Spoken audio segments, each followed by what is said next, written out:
Hello, friends. Today I want to tell you a story that happened 6 months ago with a friend of mine. To maintain the integrity of the story, I will tell it to you on his behalf. So don't mind the age difference. And don't criticize our voiceover too much. I am 28 years old. I am a young and physically active man who does not deprive himself of pleasures and adventures. And one of them happened to me relatively recently. I work in a firm that deals with water purification systems in country houses and city cottages. That's why I travel frequently for work all over the state. One day we received an order from a cottage community to install purification systems in all houses at once. I have to say that although the settlement stood in a forested area, and there was a river nearby from which everyone drew water, it was not very usable. Not because it was dirty, but because it was hard, which is immediately in excess of calcium and magnesium, which is not always good. I took with me filters that produce water softening and went to the village to tell the residents what and how to do and how much it will cost them. And so, I was driving along a forest road, and I saw a young girl with a big sports bag standing on the highway and voting. She was dressed very provocatively, such short shorts, from which half of her ass looked out, I have not seen for a long time. But her legs from her ears, tight t-shirt, and smiling. So she asks me to give her a ride to the place where I'm going. I, of course, opened the door, invited her to sit next to me. She threw her bag on the back seat, climbed forward herself, shined her knees in front of my nose, and then asked, "Do you mind if we stop at the entrance to the village? I need to change my clothes." Do I mind? Of course we'll stop. While we were driving, she kept making eyes at me and asking me about my life, who I was, where I was going, why I was going, etc. I jokingly answered her something, because, to be honest, my thoughts were no longer about work. And she, as if on purpose, turns this way, that way, then stretch, so that her t-shirt will tighten her chest.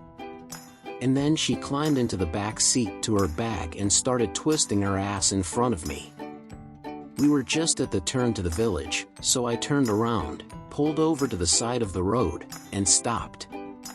I couldn't drive anymore, my hands reached for her shorts, and I stroked what was coming out of her shorts. And the girl laughs. "Like it?" she asks.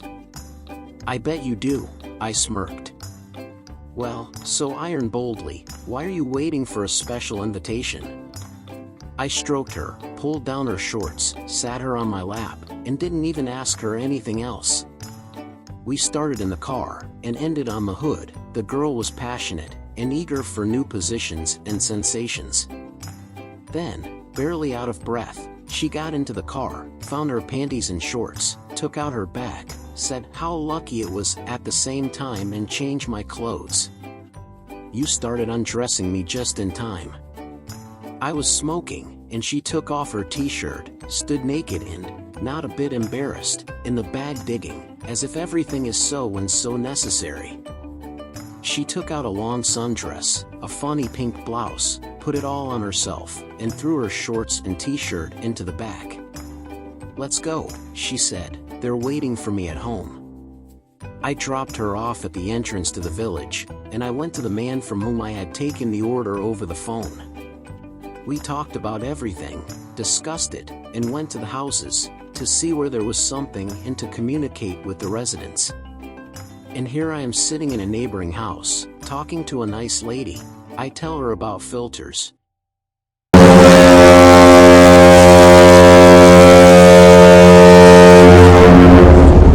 doing. Subscribe. And like US. Thank you. She gives me tea and then the front door knocks.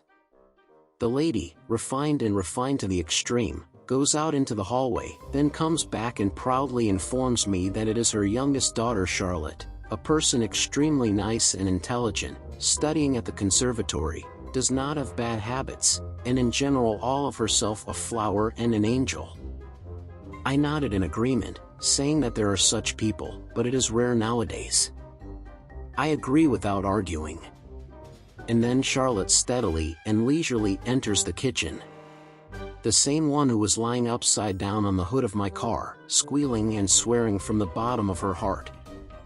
I almost choked on my tea, but the lady of the house took it in her own way, and proudly said, "See how beautiful she is."